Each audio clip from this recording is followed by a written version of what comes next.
Ladies and gents, and this is Terraria 2D RPG, pixel art perfection, a structure analysis. Well, the channel UberDanger. Yes, UberDanger. People have been telling me to react to this channel for a good enough time, and I guess even Sets in Tech recommends this channel or something. So yeah, a structure analysis and a full completion of Terraria, one of my favorite games. Okay, the game is from 2011. Yeah, so if this channel is anything like Sex and Tech, if I'm probably pretty sure somebody commented that this video, which is kind of one of the newer ones, just I guess a year or two ago, is kind of like Seth's style video, right? And a pixelated game, so it kind of feels similar. Sure, why not? Yeah, whenever I see pixelated games and somebody likes Seth, it's like, yeah, this is gonna be good. So let's watch it. Remember, we'll reflect my reaction. Don't forget to subscribe so I know which type of videos to react to more. Check out the reaction. There's a link in the description. Check the cards, check the link cards in here.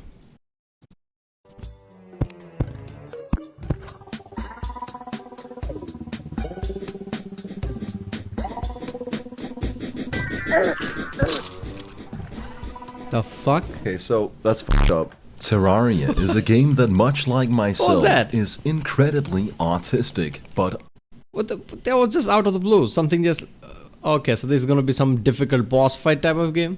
unlike me, is entirely on the fun side of the spectrum.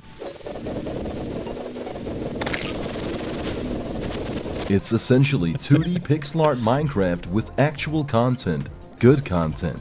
In fact, it might objectively be one of the best games of all time. I love the it might background. Split your friend group apart 50 hours into a server because there's only one crimson chest and the ranged player in your group snatched up the vampire knives. Over a 5-day period, I dumped 60 hours on it. Things got so bad, I underwent a sustained decrease in chemical happiness. 12 hours a day at least? The fuck? I mean, I don't remember when I was a kid, I used to spend that much time playing games, but alright. Cross time, also clinically referred to as I'm fucking depressed. When I was playing this game, every synapse in my brain was lit, every neuron was fired up. This is a game where solipsism thrives to the point of devolving into extreme egocentrism. You will lose friendships over this game. You might even lose yourself.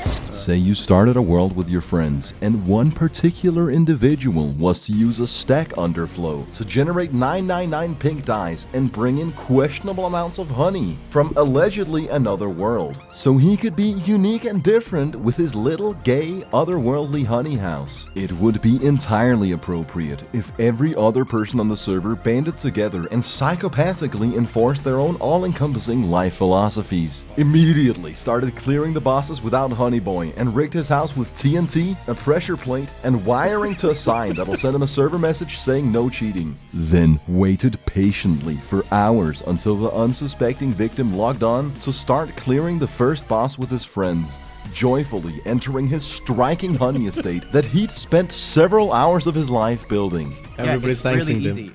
Once you find a hive, you destroy the whole hive, and you have the honey thing. Interesting. What just happened? But why? I spent so long building that.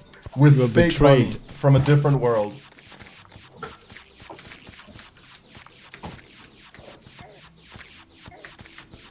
This is an intervention. You laugh. Rip! Rip! Oh, dude! Alright, it is what it is. When I say this is the best damn game of all time, I'm not giving you my fucking opinion. Yeah, I'm not gonna lie, that's I feel bad for the guy, because if he spent way too much time building that, they just did that. I get it, it's funny, it's fun, it's Indian games, but that even for the short time, that would fucking hurt. I mean, on a technical level, just objectively, it's up there. But I know you're a busy man. You don't have 100 hours to dump on 2D Minecraft, and I certainly haven't sold it yet. So instead of beating around the bush, I'd rather take you on a journey, along with my best attempt at a structural analysis of Terraria. I'll present my experience of completing the game chronologically, which starts at the character selection screen. I clicked random until fate dealt me the hand I wanted, after which I named my guy Cowman Oren Ricardo, an anagram of the phrase Moroccan warrior DNA, a vague reference to my African heritage, although I was a bit taken aback the first time I took damage. Unbeknownst to yours truly, I was a woman. I felt it absolutely heretical to play a girl named Ricardo. But it's 2020 and about time I stopped being so goddamn close-minded. We start our journey with one of the core elements of gameplay, communal housing. You see, to build a strong community, first you need a position of power, which will in turn allow you to induce codependency in form of exchanging shelter and coin for goods and services. When you build a house, eventually an NPC will move in there, and they're integral to progressing through the game. We build a functional house by having an enclosed space with a back wall, table, chair, door, and a source of light. Zombies will open the door and kill us, which is why we need stronger borders between us and them. Once we Zombies will open doors? Really? So how are the fucking zombies? Zombies are supposed to be out of it. How are they supposed to know that if I turn this, it will open? realized our vulnerabilities, we migrated our base of operation, carved out the inside of this tree, and started meticulously constructing a fucking testament to the incredibly satisfying nature of building a house in this game. A literal tree house? Alright. I'm loving this game already.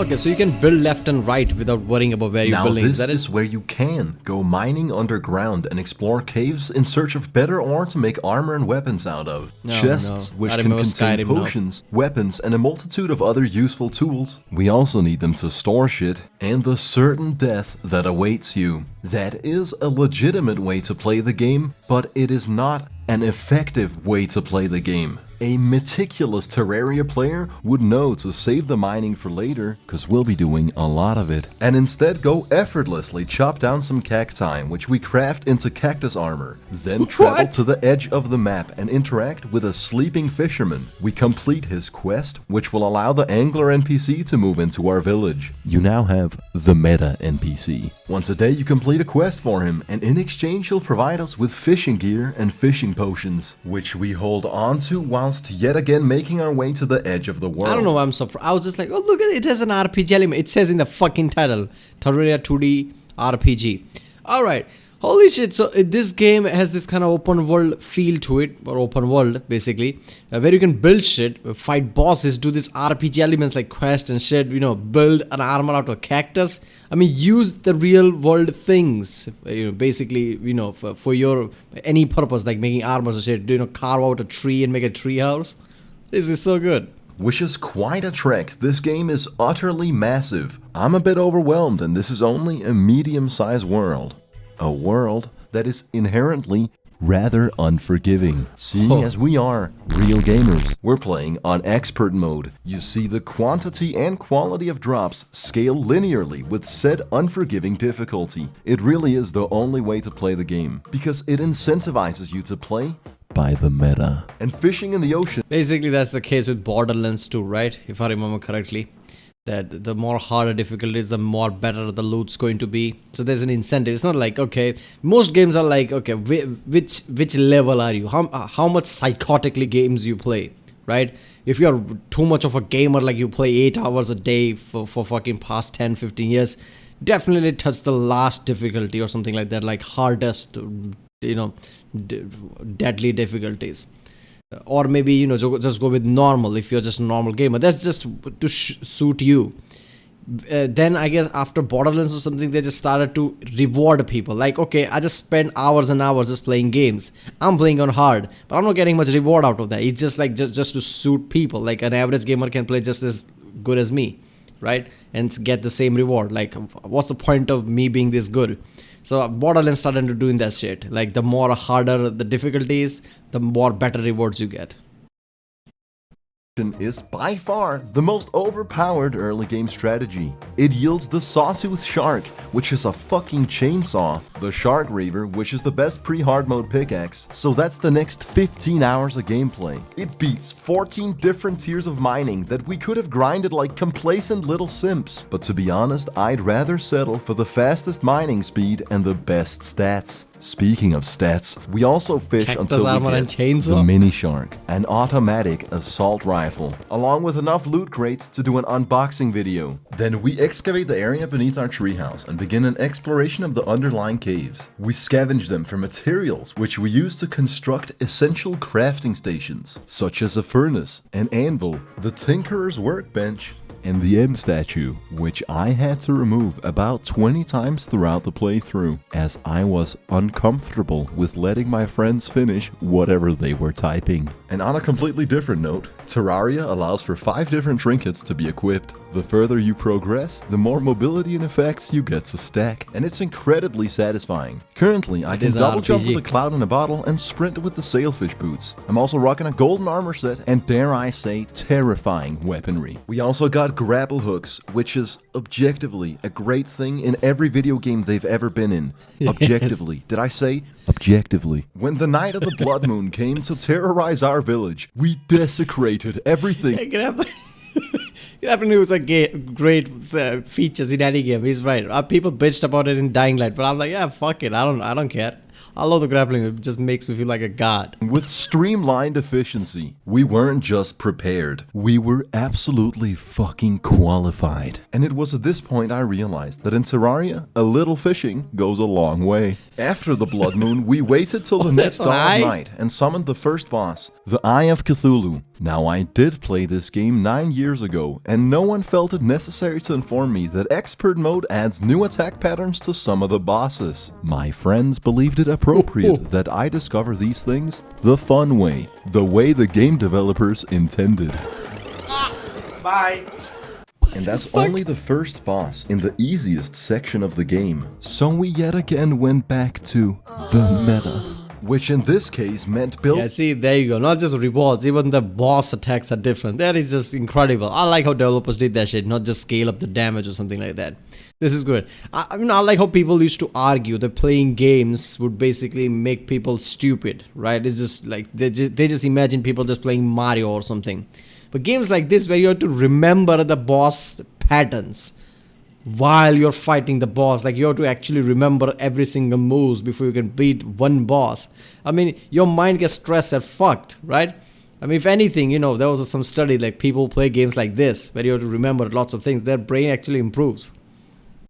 Building an arena so we could dodge his wacko mode. After a few rounds of trial and error, we take down the Eye, which grants us Crimtain Ore and the Shield of Cthulhu. We can now dash. This is massive, with increased mobility, newfound courage, and a fair total sum of carnal willpower. We went on an expedition to the jungle biome. It was exciting to explore this whole area and find 15 different golden chests that Josh had already looted playing by himself at 4 a.m.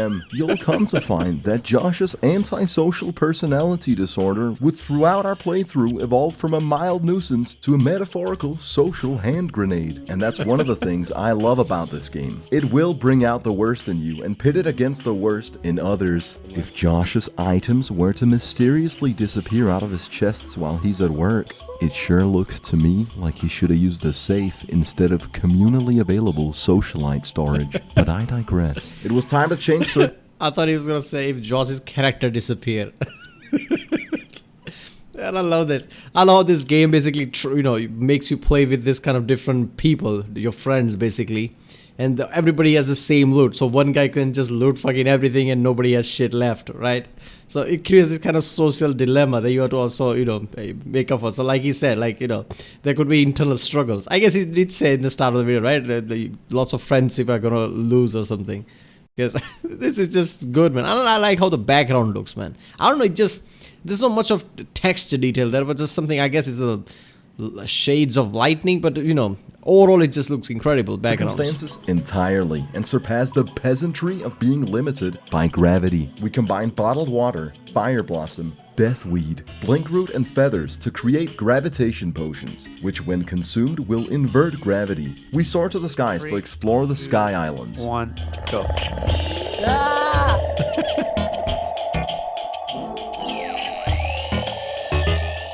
Oh, found one. Up here, you'll find stacked sky chests, regularly spawning wyverns, and a comprehensive introduction on the self-regulating effects of terminal velocity. That's all the side content, and it's definitely there. But the real reason I came here is to fish in the Sky Lake. Not for any particular... This is fucking ridiculous. I mean, talking about multi-level shit.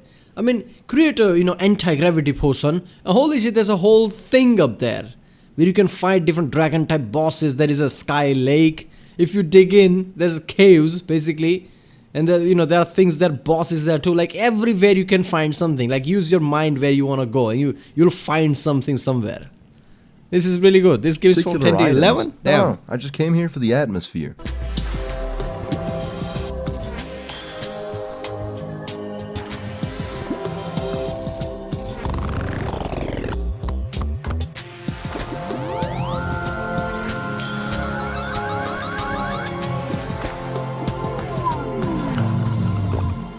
After our bizarre sky trip, I rinsed the herb farm and Henny's chests for Daybloom, Moonglow, Blinkroot, Waterleaf, Deathweed, Shiverthorn, and Fireblossom, which I combined to make a gender change potion. I simply didn't feel like my outward flesh reflected my inside emotions. I may look like a girl, but I feel like a man. Unfortunately, I accidentally dropped the potion and I ran off with my gender. After a couple minutes of chasing my manlyhood, I finally reclaimed it, downed the Bruce juice, and replaced Ricardo's gender dysphoria with the self-realization of a warrior. And you might be thinking to yourself, alright, you built a treehouse, caught a pickaxe and an assault rifle, fought a demon eye, inverted gravity to fish in a sky lake, and changed your gender. Where can you really go from here? And the answer is down. It was time to dig the Hellevator. Partly because we want to go to hell, but mainly because it's the most oddly satisfying digging process you'll ever go through. There's a hell level? Look at that, you can go to sky, you can also go to hell. God damn.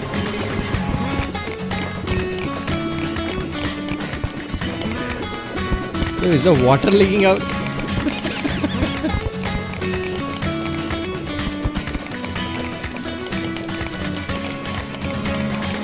This gameplay. Now I really wanted to take a creative risk, dump the whole 4-minute clip and let the Gerudo Valley remix bang out. But when you really get down to brass tacks, the reason I couldn't is because I'm too mentally disparaged to set up a virtual audio cable. And all my friends Oh my god, it takes that long to dig out a elevator?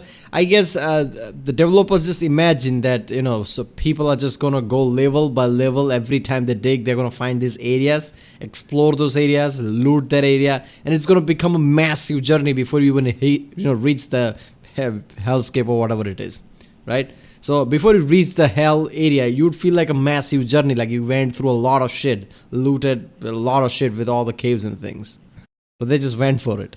on the same audio track as the game. Another stern consequence of my mental state is that we dug this thing incorrectly, contributing to the ever-increasing kill count of terminal velocity. Luckily, I'm playing with people who actually know what they're doing that could rectify my poor construction skills. We finished the elevator, but we weren't quite ready for hell yet. First, we had to travel to a crimson biome and fight the Brain of Cthulhu, a boss who creates illusions that are so easy to see through, even an 8-year-old would scoff at the lack of difficulty. Looking back at the footage, the fake brains fooled me every single time, and I failed to see through the trickery even once. Shortly after, we completed Terraria's ode to British sesh culture. You know, devastating the central nervous system. A meteorite landed, and let me tell you, that is absolutely smashing. Meteorite is the most powerful ore we have access to at this stage of progression. If you stand directly on top of it, it will sear your flesh to the point of death. To avoid a situation where we all stopped being friends, we split it equally and let each individual decide what they wanted to craft. I looked at the wiki for less than 10 seconds before I knew I wanted the space gun. Then we had an absolute surge of overconfidence and built an arena outside the dungeon. We also erected a little house with a bed so we could set our spawns next to the fight. The Skeletron fight, that is. A battle we were not prepared for. A battle which will result in a long therapeutic process many years down the line once I'm done repressing it. This is yet another situation which draws a direct parallel to British sesh culture. We needed gear gear, much more gear, which came in the form of a second meteorite. By the way, farming meteorite in Terraria reminds me of the now 8-year-old Tobuscus Let's Plays that I used to bang out on the daily. Hello! Yeah, alright. First of all, this game has all the elements of RPG, right? Like, building shit, scavenging things, going to places, right? You just think of where you want to go. Go to sky, go underground, basically track land and go wherever, basically. Do quests, go fishing. And at the same time, it has these monsters, basically. This boss fight that feels like, monsters from some kid cartoon, right? With the skeletons, the fucking eye and everything. I don't know, that just creates this kind of unique feel to it. It's incredible. Once again, audience, I was actually gonna go get some more wood. Get some more wood. I don't get it. But I was gonna, hey, you wanna die while I'm harvesting? That's fine, just go, just die, just kill yourself. That's a good idea. Oh, everybody just kill yourselves. Man, 2012 YouTube gaming was something else.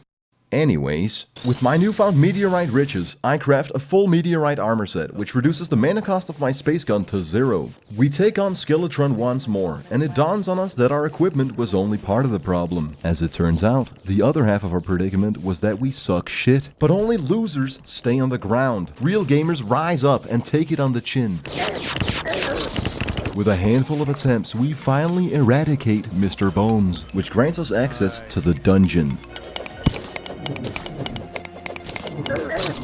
The pacing of Terraria's difficulty is fucking astonishing. You play to a point where you almost feel overpowered, and then as soon as you reach the next stage, it's back to primal carnage. You'll have to overcome incredibly harsh adversity, and if you do, you're rewarded with an adversely harsh power spike. My absolute favorite part of progressing is getting to see which items Josh left behind for the people that can actually feel empathy. After a moderate amount of deaths, I am now plowing through the dungeon with the Book of Skulls and the Magic Missile, which along with my space gun led me to spec into Magic, one of the 4 class setups, along with melee, ranged, and summoning. I find it incredibly cool that you can go for a certain class for a couple stages of progression and then change it with some of the future weapons, equipment, and armor you gain access to. You might even change it entirely based on one incredible item you get a hold of, and you can even combine the classes later down the line. This is fantastic game design, and I wish more games gave you that freedom. Furthermore, Terraria really is all about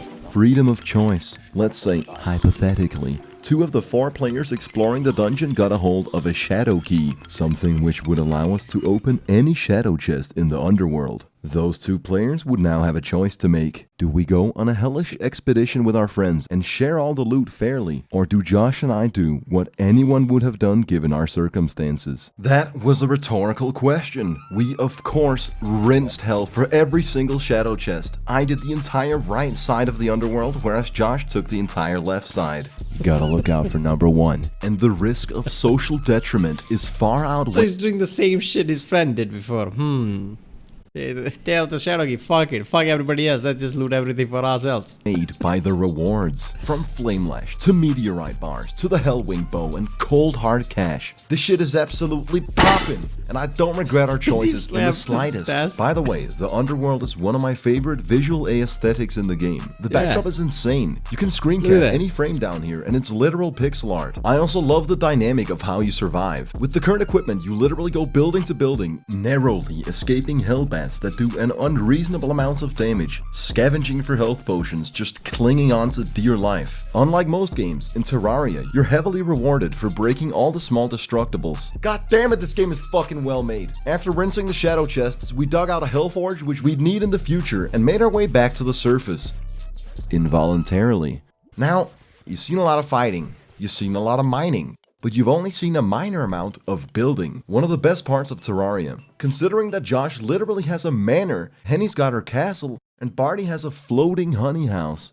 For now. It's rather lackluster that my house is essentially a treehouse dorm shared with 2 other blokes. To rectify the situation, I started building my home. First, I laid out minecart tracks from the communal treehouse, measured the distance, and started constructing my sky house. I use a bottom layer of ice so that my home will eventually be a frost biome, and because the ice taps are visually pleasing. I destroy one of the sky islands to make a cloud back wall, and I'm already tired of explaining this shit to you, so use your eyes to visually perceive what's happening and enjoy one of the grooviest video game soundtracks of all time. Oh my god, so you basically can just fucking find things like, from the sky, cloud areas, he just took cloud things, so he can put that as a wall, right? So you just scavenge shit on the game and basically use that to construct anything. This is so good. It's not like you find resources and there is just certain type of things that you create. No. Whatever you find, you can literally put that as whatever decoration or anything, like walls and shit.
How long is it, damn?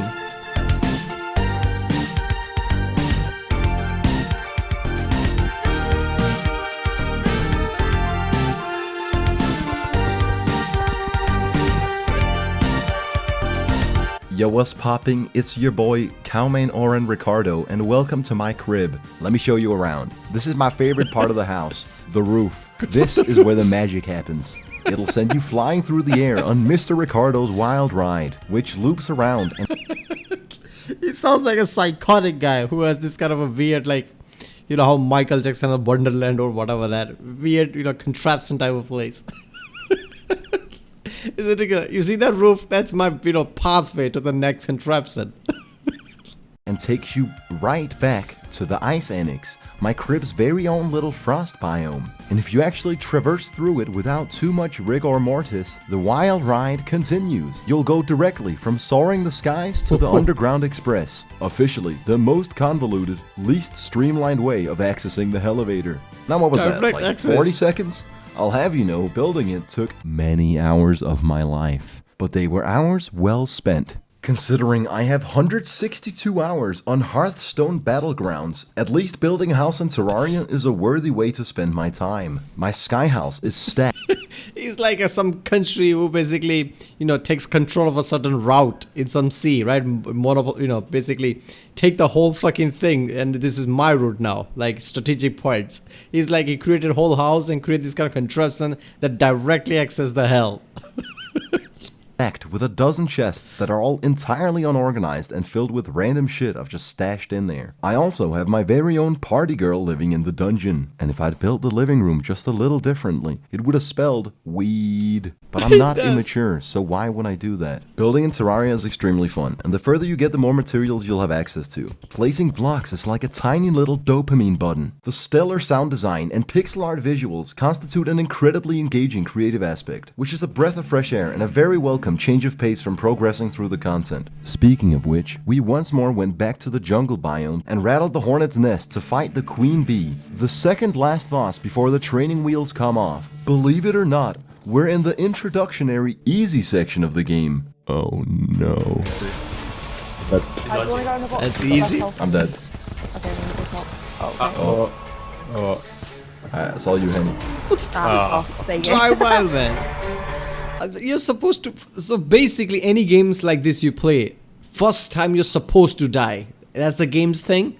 Because otherwise, you can't really know where the boss moves are gonna happen, right? You can only get lucky. Like suddenly they just pop by and just ran past you. Like how are you supposed to know that? And that's so fast. Even the eye thing was doing that. Cthulhu's eye or whatever. Like how are you supposed to remember that?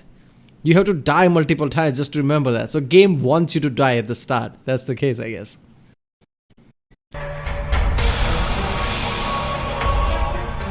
In a team effort, together we built an arena. What?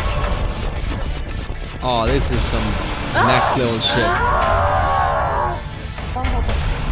Oh, that's some next level shit. There's a loot box over there. What? With the proper preparation, it was almost anticlimactically easy. Too easy. So we decided to not. Oh my god, you can use your constructive skills to battle a boss. That is some next level shit, man. That is the using your constructive element, right? All the different construction element, basically using it together with your team to defeat a boss. It's like, you know, one of those movies where they do war preparation. It's something like that. Let's do the war preparation, build all this shit before some boss comes. Not prepare in the slightest when going to take on the hardest and final boss for this section of the game. To do so, you must travel to the Underworld and find a demon carrying a guide voodoo doll. Kill the demon and drop the doll in the lava. This kills the guide in great agony and summons the Wall of Flesh, a giant, demonic That's the last flesh boss? wall, which instinctively assumes that you're hurting for a squirtin'. You will meet your demise. I thought it would be something like Cthulhu or something. Since it's Cthulhu's eye, so why not fuck it, gigantic Cthulhu? Or something like that. But then again, why would Cthulhu be in the hell, right? Isn't Cthulhu in some different dimensions? I don't know. But they could have used something like that. It's this wall of flesh. Huh? If you let it shoot you, you will succumb to homicidal cannibalism if you let it eat you. And Lord knows we're not gonna elaborate on what happens if you're unfortunate enough to let it touch you. If there's one thing that became crystal gigantic. clear, it's that hell was in distinct need of a hell bridge. Something you can't build single-handedly. You need one construction worker and a bodyguard. Barney was spec'd as a summoner, and seeing as he'd emotionally extorted us for the bee grenades and other bee gear you get from the bee boss, he was admittedly perfectly suited for the job. In about an hour's time, we erected a beautiful hell bridge, then went exploring underground since we were already Like, I just visualize in my head, it's like, you know, 2 or 3 warriors just making sure that all the different enemies stay back while you construct your shit. on the far right side of the map, where we discovered the location of the Aztec temple, went mining with spelunker potions, and rekindled our arachnophobia in the spider biome. I then encountered a nymph. Every other NPC we've ran into has been a tremendous help, so I Okay. naturally interact with her. The nymph goes on to beat me unconscious and steal all my money. Not the first time a woman steps all over me, Oh, and God. most certainly not the last. You know what they say, crazy in the head, crazy in the bed. Satisfied with our expedition, we put the conquest Yeah, right. Yeah, that's the best time. Okay. Yeah, I have to go right now. This is already 30 minutes. I guess I'm going to make 2 parts. I'm going to continue this tomorrow. It's a 50-minute long video. And what a way to end, I guess. Even he was cracking up while making that joke. Alright, seriously, this game, after Sets Tech, I'll start to find more and more appreciation to games, pixelated games like this. Terraria, 2D RPG, pixel art perfection. It is so good, man. All the different things you can do. So apparently you don't have to worry about great texture, great graphics. Then you can really put your effort into making great game mechanics and great game elements. That's the thing. Because all the games like this are ridiculously good. All the Rimworld, Space Station 13 has way too much features in it, way too much things to do. This is kind of similar to that. All the things you can do, and best thing about that, you use things that is just there, right? You can take shit from somewhere and literally apply it in your settlement. You can just build things anywhere. Go to hell. Oh, look at that. It's hard. Fuck it. Let's build a hell bridge there. How are you going to do that? There are lots of hell spawns walking around. Yeah, just have 2-3 bodyguards, your friends or something. So best way to play this game is with your friends. Is that it? This is so good. Alright people, if you like my reaction, don't forget to subscribe. Check out the Rick Sandy, this link in the description. Check out the cards with the cards, and yeah, I'll see you next time.